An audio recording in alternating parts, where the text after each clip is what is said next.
I'm going to make steak au poivre, simply kind of to dig at a really good friend of mine who was giving me a hard time last week because he happened to be eating in Orlando at Emerald's restaurant. And I think at the moment I was sitting in the hospital eating cream of wheat, and he was rubbing it in. Well, a couple days later, he had a really, really hard day, and he was tired, he was hungry, and he wanted something to eat and had nothing to work with, and said he wished he had steak au poivre, but he didn't know how to make it. And I said, well, I do. So here we go. This is for him. Easiest thing in the world, but we're not going to tell him that. Okay. All you need for this are a couple of really good steaks. And if you're going to do this, the quality of the meat is important. Most of the time, you'll see steak au poivre done with filet mignon, and you get a little 6/8 inch filet anywhere.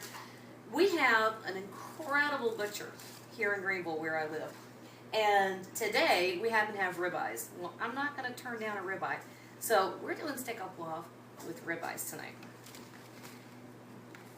Mommy, what's 4 plus 1? Let's try this one more time. All I have here are whole black peppercorns. See? They're beautiful. The wonderful thing about peppercorns, they'll stay forever this way.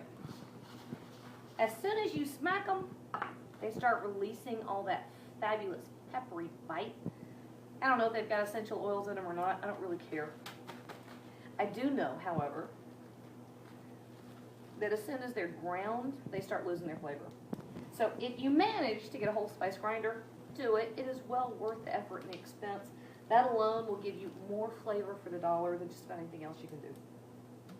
Now, if you get lucky and you can find pink or white or green peppercorns, for all means, use those if you get to make steak au poivre.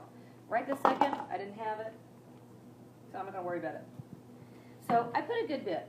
I'm covering both sides of the steak with pepper. And yeah, you have to like pepper to love this dish, but it's not nearly as intense as you think it's going to be. So give this one a try. I think I have, I don't know, maybe a cup of peppercorns.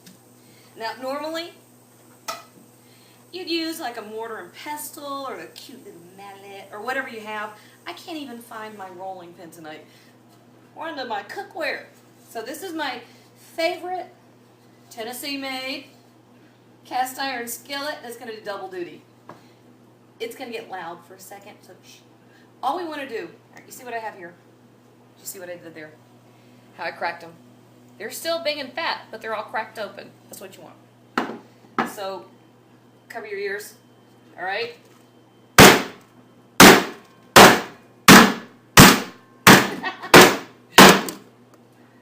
Let's cut the camera and let me finish this. Okay, so I whacked a fire out all that pepper while you were gone, and all I did was dump it in my plate. See?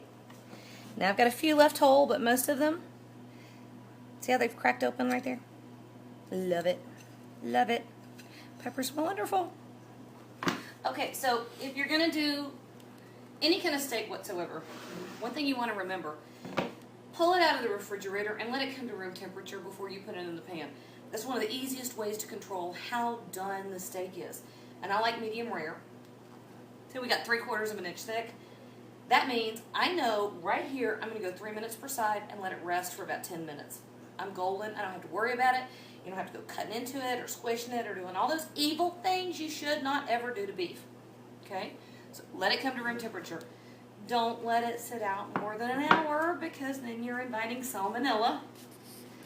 We talked about that before. Salmonella is not lovely.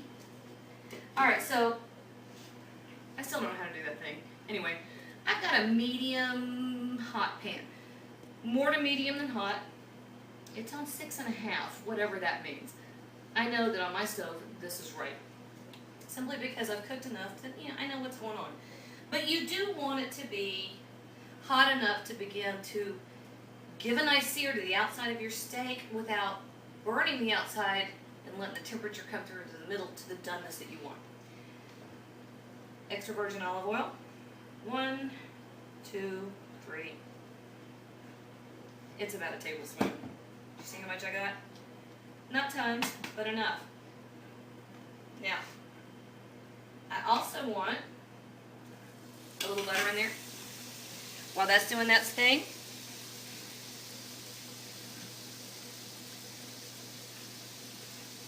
now, I want on the outside of my steak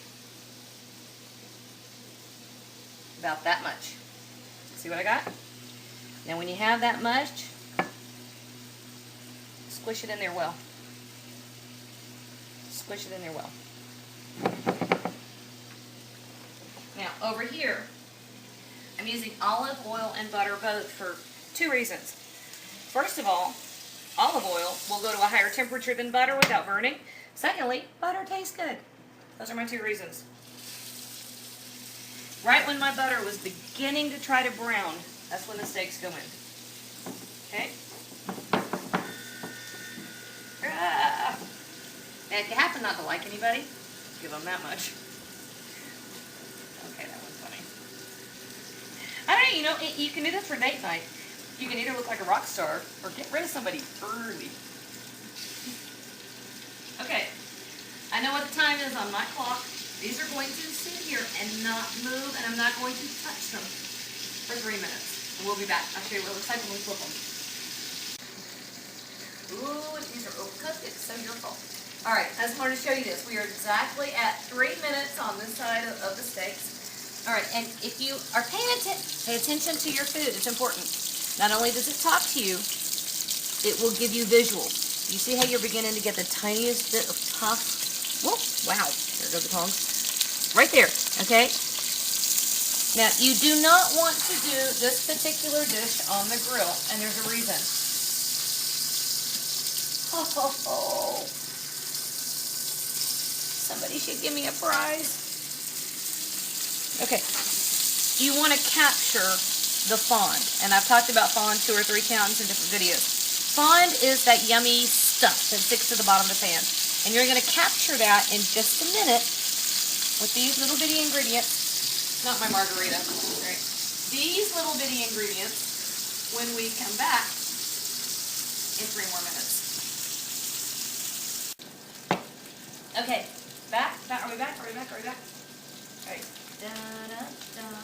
All right, seriously. We've now had 3 minutes per side.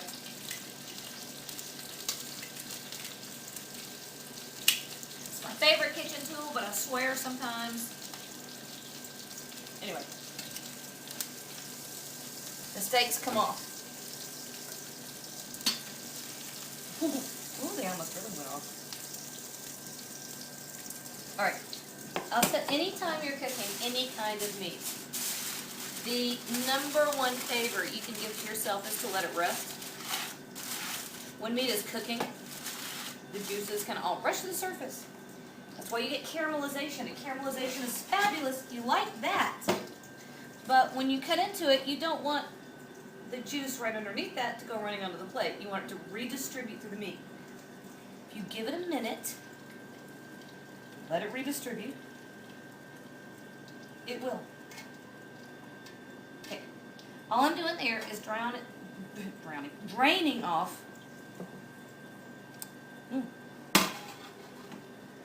most of the fat. Here's my next trick. I'm actually going to bring the heat down just a tad at this point. Because what I'm, wait, out of order.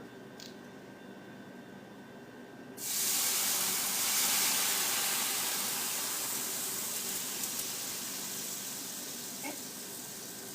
Leave yourself a little bit. Cognac. Okay. Keep your fingers crossed this works. Now, if you're in a restaurant, you're going to see a lot of waiters do a lot of cute little fireside things. You're going to flambe things. There we go. You're going to use a match.